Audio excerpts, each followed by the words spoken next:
မင်းမိဘတွေကိုနောက်ဆုံးကျေးဇူးတင်ပါတယ်လို့ပြောတာဘယ်နေ့လဲတခါတော့ကကောင်လေးတစ်ယောက်နဲ့တစ်ပင်တစ်ပင်ရှိခဲ့တယ်သူဟာ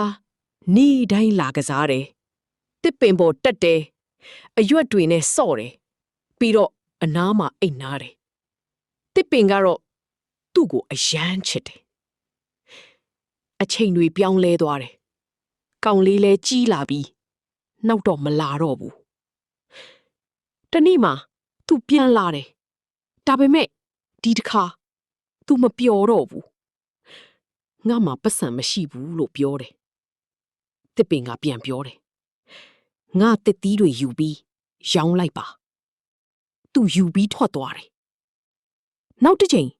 သူပြန်လာတယ်ငါအိမ်တလုံးစောက်ချင်တယ်လို့ပြောတယ်တစ်ပင်ကငါကိုင်းတွေကိုဖြတ်ပြီးအိမ်စောက်လိုက်ပါလို့ပြောတယ်သူထပ်ယူပြီးထွက်သွားတယ်နောက်ဆုံးမှာသူပြန်လာတဲ့အချိန်မှာသူအရွယ်ရင့်နေပြီအားနည်းနေပြီတစ်ပင်ကပြောတယ်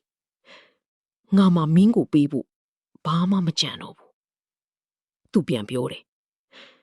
ငါလည်းဘာမှမလိုတော့ဘူးနားဖို့ပဲလိုတယ်တစ်ပင်ကပြုံးဘူးပြောတယ်ဒါဆိုငါပေါ်မှာထိုင်ပြီးနားလိုက်ပါတချို့ချစ်ချင်းတွေကမတောင်းဆိုပဲပေးနေတတ်တယ်မိဘတွေကလည်းဒီလိုပဲသူတို့ကမင်းငယ်တုန်းကမင်းကိုအချိန်ပေးတယ်မင်းလူချင်တာတွေကိုအကောင်းဆုံးပေးဖို့ကြိုးစားတယ်မင်းကြီးလာတဲ့အချိန်မှာမင်းရဲ့ပြဿနာတွေကိုဖြေရှင်းပေးဖို့သူတို့ကိုယ်တိုင်ကိုစွန့်လွတ်တတ်ကြတယ်တခါတလေ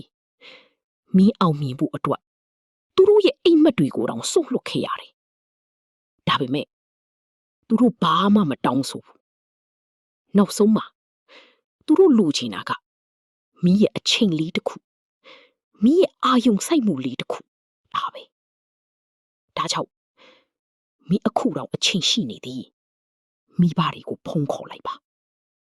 ကျေးဇူးတင်ပါတယ်လို့ပြောလိုက်ပါသူတို့နားမှာအချိန်ပို့ပေးလိုက်ပါဘာလို့လဲဆိုတော့တနေ့မှာမင်းပြန်လိုက်ရှာတဲ့အချိန်မှာအဲ့အခွင့်ကြီးမရှိတော့နိုင်လို့ပဲ